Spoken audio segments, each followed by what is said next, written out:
ಈಗ ನಂದು ಇನ್ನೊಂದು ಕ್ವಶನ್ನು, ಈಗ ನಾವು ನೋಟಿಸ್ ಮಾಡಿರ್ತೀವಿ ಆ ಮಕ್ಕಳು ಆಲ್ರೆಡಿ ಆ ಒಂದು ಅಡಿಕ್ಷನಲ್ಲಿ ಇದ್ದಾರೆ. ಸೊ ಅಂಥ ಮಕ್ಕಳ ಜೊತೆಲಿ ಆ್ಯಸ್ ಎ ಫ್ರೆಂಡ್ ಆಗಿ, ಆ್ಯಸ್ ಎ ಪೇರೆಂಟ್ಸ್ ಆಗಿ ನಾವು ಯಾವ ಥರ ಅವ್ರ ಜೊತೆಲಿ ಮಾತಾಡಬೇಕು? ಓಕೆ, ಉದಾಹರಣೆಗೆ ಈಗ ನಿಮಗೆ ಗೊತ್ತಾಯಿತು ನಿಮ್ಮ ಮಗ ಏನಾದರೂ ಒಂದು ಯೂಸ್ ಮಾಡ್ತಾ ಇದ್ದಾನಂತೆ, ಯಾರೋ ಫ್ರೆಂಡ್ಸ್ ಹೇಳಿದರು, ಯಾರಾದರೂ ಹೇಳಿದರು. ಈ ಸಿಚುವೇಶನ್ ನೀವು ಹೇಗೆ ಅಪ್ರೋಚ್ ಮಾಡಬೇಕು ನೋಡಿ. ಇಲ್ಲಿ ಫಸ್ಟು ಪ್ರೀತಿ ಮತ್ತು ವಿಶ್ವಾಸ, ಇದು ಯಾವುದೇ ಒಂದು ರಿಲೇಷನ್ಶಿಪ್ಪಲ್ಲಿ ತುಂಬ ಮುಖ್ಯ. ಸೊ ನ್ಯಾಚುರಲಿ ನಿಮ್ಮ ಹೃದಯದಲ್ಲಿ, ಮನಸ್ಸಲ್ಲಿ ನಿಮ್ಮ ಮಗನಿಗೋಸ್ಕರ ಅಥವಾ ಮಗಳಿಗೋಸ್ಕರ ಪ್ರೀತಿ ಇರುತ್ತೆ. ಸೊ ಫಸ್ಟು ಒಂದು ಶಾಂತವಾದ ಒಂದು ವಾತಾವರಣ ಹುಡುಕಿ ಅಲ್ಲಿ ಕೂತ್ಕೊಂಡು ನಿಮ್ಮ ಮಗ ಅಥವಾ ಮಗಳ ಜೊತೆ ಕೂತ್ಕೊಂಡು ಪ್ರೀತಿ ಫಸ್ಟ್ ನಿಮ್ಮ ಮನಸ್ಸಲ್ಲಿ ಏನು ಪ್ರೀತಿ ಇದೆ ಅದನ್ನು ಎಕ್ಸ್ಪ್ರೆಸ್ ಮಾಡಿ. ಸೊ ಮಗ ಅಥವಾ ಮಗಳೇ, ನಾನು ಇಷ್ಟು ಪ್ರೀತಿ ಮಾಡ್ತೀನಿ ನಿಮಗೆ, ಹೀಗೆ ಎಲ್ಲ. ಸೊ ಫಸ್ಟ್ ಶುರು ಮಾಡುವಾಗ ಒಂದು ಓಪನ್ ಎಂಡೆಡ್ ಕ್ವಶನಿಂದ ಸ್ಟಾರ್ಟ್ ಮಾಡಬೇಕು. ಎಸ್ ಆರ್ ನೋ ಉತ್ತರ ಇರಬಾರ್ದು ಯಾವುದಕ್ಕೆ, ಅದನ್ನು ಓಪನ್ ಎಂಡೆಡ್ ಅಂತೀವಿ. ಓಪನ್ ಎಂಡೆಡ್ ಪ್ರಶ್ನೆ ಅಂದ್ರೇನು? ಉದಾಹರಣೆಗೆ ಡ್ರಗ್ಸ್ ಅಥವಾ ಏನೋ ಮಾದಕ ವಸ್ತುಗಳನ್ನು ಕಾಲೇಜ್ ಸ್ಟೂಡೆಂಟ್ಸ್ ಏನು ಯೂಸ್ ಮಾಡ್ತಾರೆ, ಅದ್ರ ಬಗ್ಗೆ ನೀನು ಏನು ವಿಚಾರ? ಈ ರೀತಿ ಒಂದು ಜನರಲ್ ಆಗಿ ಒಂದು ಪ್ರಶ್ನೆ ಕೇಳಿ ಅಲ್ಲಿಂದ ನಾವು ಮಾತನ್ನು ಶುರು ಮಾಡಬೇಕು. ನಮ್ಮ ಮಾತಲ್ಲಿ ಎಂದಿಗೂ ನೋಡು ನನಗೆ ಇದಂತೂ ಗೊತ್ತಾಗಿದೆ, ನೀನು ಹೀಗೆ ಅಂತ ಹೇಳಿ ಜಜ್ಮೆಂಟ್ ಪಾಸ್ ಮಾಡಬಾರ್ದು, ಅವರಿಗೆ ಅಕ್ಯೂಸ್ ಮಾಡಬಾರ್ದು.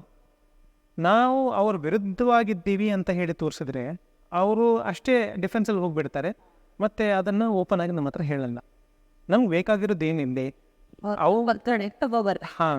ಅವರು ತಪ್ಪಿದ್ದಾರೆ ಅಂತ ಹೇಳಿ ಅವರಿಗೆ ಪ್ರೂವ್ ಮಾಡಿ ನಮಗೇನು ಸಿಗಲ್ಲ.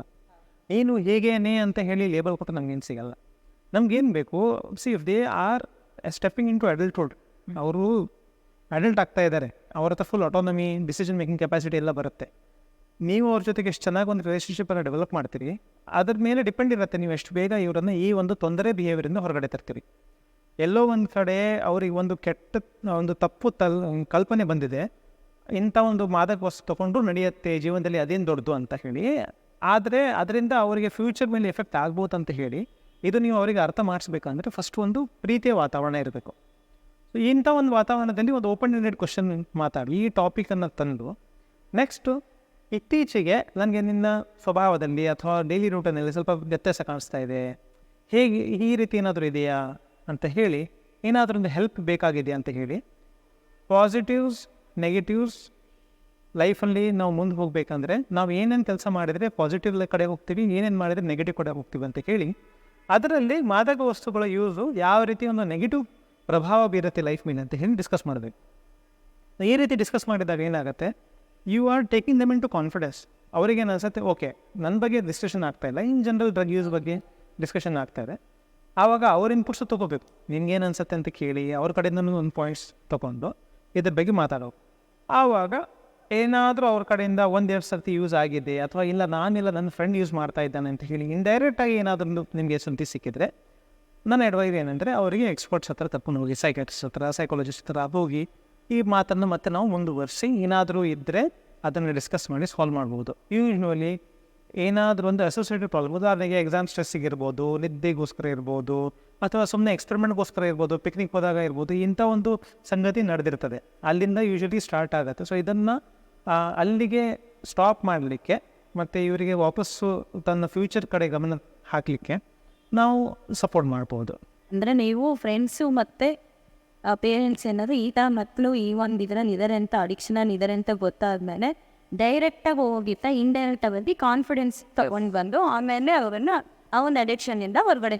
ಯೂಶ್ವಲಿ ಯಾರು ಡೈರೆಕ್ಟಾಗಿ ಅಪ್ರೋಚ್ ಮಾಡ್ತಾರೆ, ಯಾರು ಡೈರೆಕ್ಟ್ಲಿ ನೀನು ಹೀಗೆ ಮಾಡಿದ್ದೀಯಾ ಎಸ್ ಆರ್ ನೋ ಅಥವಾ ಏನೋ ಜಗಳ ಮಾಡಿ ಎಕ್ಸ್ಪೊಸಿಷನ್ ಮಾಡಿ ಏನಾಗುತ್ತೆ, ಇಂಥ ಒಂದು ವಾತಾವರಣದಲ್ಲಿ ಟ್ರೀಟ್ಮೆಂಟಿಗೆ ಯಾವ ದಿನ ಗೊತ್ತಾಗತ್ತಲ್ವ, ಅಲ್ಲಿಂದ ಅದನ್ನು ಬಿಡುವ ಒಂದು ಪ್ರೋಸೆಸನ್ನು ಸ್ಟಾರ್ಟ್ ಮಾಡೋ ಮಧ್ಯದಲ್ಲಿ ಗ್ಯಾಪ್ ಏನಿದೆ ಇನ್ನೂ ಹೆಚ್ಚಿಗೆ ಆಗುತ್ತೆ.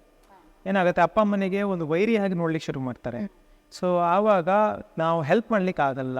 ಸೊ ಏನಾದರೂ ಮುಂದೆ ಹೋಗಿ ಏನಾದರೂ ನೆಗೆಟಿವ್ ಇವೆಂಟ್ ಆದಾಗ ಆಸ್ಪತ್ರೆಗೆ ಕರ್ಕೊಂಡು ಹೋದಾಗ ಅಲ್ಲಿ ಮತ್ತೆ ಅದು ಹೊರಗಡೆ ಬರೋಕ್ಕಿಂತನೂ ಬೆಟರ್ ಸ್ಟಾರ್ಟಿಂಗ್ನಲ್ಲೇ ಇಂಥ ಏನಾದರೂ ಒಂದು ವಸ್ತು ಅದ್ರ ಮೇಲೆ ಅಡಿಕ್ಟ್ ಆಗಿದ್ದಾರೆ ಅಂದರೆ ಆಸ್ಪತ್ರೆಗೆ ಹೋಗಿ ಅದಕ್ಕೆ ಹೆಲ್ಪ್ ತೊಗೊಳೋಕ್ಕಿಂತ ಮುಂಚೆ ಮನೆಯಲ್ಲೇ ಒಂದು ಪ್ರೀತಿಯ ವಾತಾವರಣ ಸೃಷ್ಟಿಸಿ ಒಂದು ಟ್ರಸ್ಟು.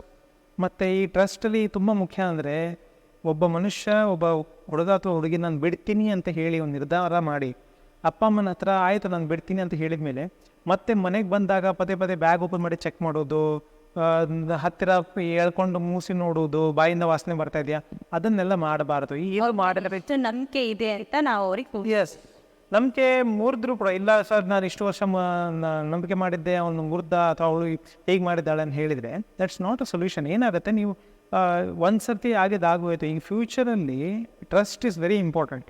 ಮಕ್ಕಳು ಮತ್ತು ಅಪ್ಪ ಅಮ್ಮನ ಮಧ್ಯದಲ್ಲಿ ಟ್ರಸ್ಟ್ ಬೇಕು. So this only then we can solve this. Okay, ಒಟ್ಟು ಮಕ್ಕಳನ್ನ ಕಾನ್ಫಿಡೆನ್ಸಿಗೆ ತಗೊಳ್ತಿರುತ್ತೆ. ನೆಕ್ಸ್ಟ್